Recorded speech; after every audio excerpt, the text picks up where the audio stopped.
I was a child and they should have stepped in. It is damaging. There's some things that I don't remember, but, you know, there's also things that I'll never forget for the rest of my life. And no matter what's done now, and you think if it's investigated now, it's not going to change that. It was too late. It should have been stopped and prevented. In Rotherham, in the north of England, 1,400 children, we think, some as young as 11 years old, were sexually abused, raped, beaten, threatened with death over a number of years by gangs and groups of Muslim men.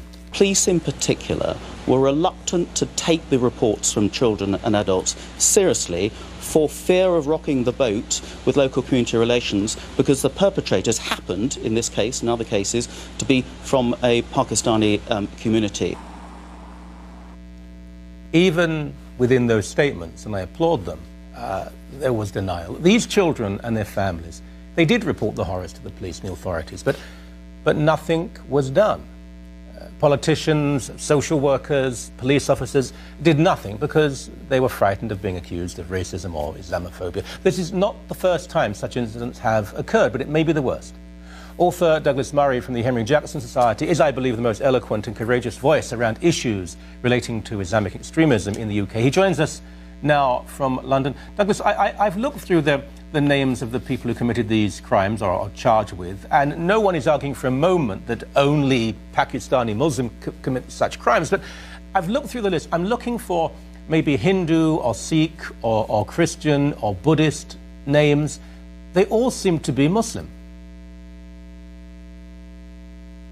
Yes, and I mean, as you say, it's important to say at the outset, I mean, it's not only Muslims who commit terrible acts of grotesque sexual violence like this, but what has been revealed in this recent case is a pattern which has been revealed in previous such cases of large gangs of men, usually of Pakistani origin or around that area. The current euphemism that is acceptable is Asian men, but you can't really say Asian men because all sorts of Sikhs and others say how outrageous. People from China say, what's it got to do with us?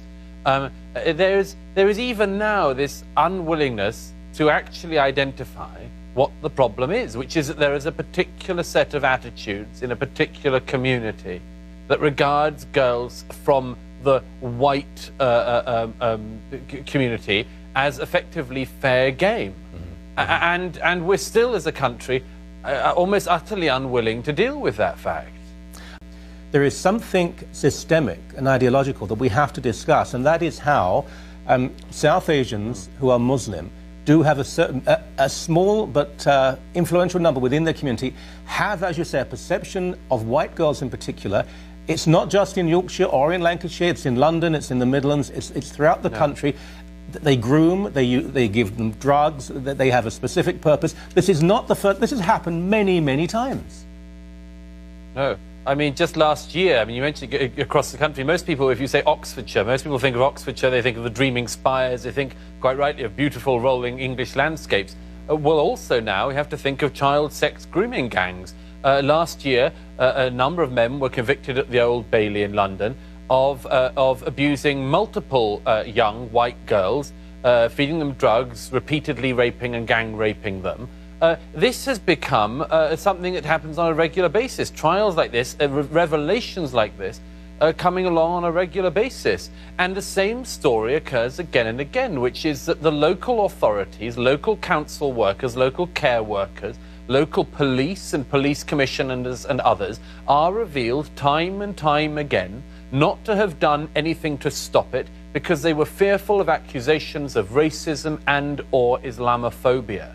It's the same story again and again, and we're starting to become used in this country, first of all, to these horrific cases, secondly, to that discovery once again of what has caused the denial, and thirdly then, to officials doing what they have been doing in the last 48 hours, which is saying, first of all, I'm terribly sorry, we aren't for the gang rape of children. Secondly, saying, but by the way, I don't think I should resign from my position. Thirdly, often saying, I'm sort of upset by some of the coverage. And you know, and not getting to the root of the problem. Nobody is taking responsibility for this. At no stage are they taking responsibility. It's the same in Oxfordshire. In Oxfordshire, the local care home where one of the girls was from ended up sending the girl back in a taxi to the people who'd repeatedly been abusing her because she didn't have the taxi money. Nobody thought to ask why she was being brought home by gangs of men in the early hours of the morning. And all the people are still there. The head of the council's still in place on £185,000 a year. She issued an apology. It's very nice for the girls who were so brutally abused that she's issued an apology, but she's still in place. Everybody else is still in place. Everyone in South Yorkshire will remain in place. I've been following the story quite closely, and indeed you are completely correct. I've been appalled at some of the individuals involved, almost angry, resenting the fact that they've been called on to resign. In this country, it was predictable. I watched the CBC coverage of this, and at no time or no point was the word Muslim used.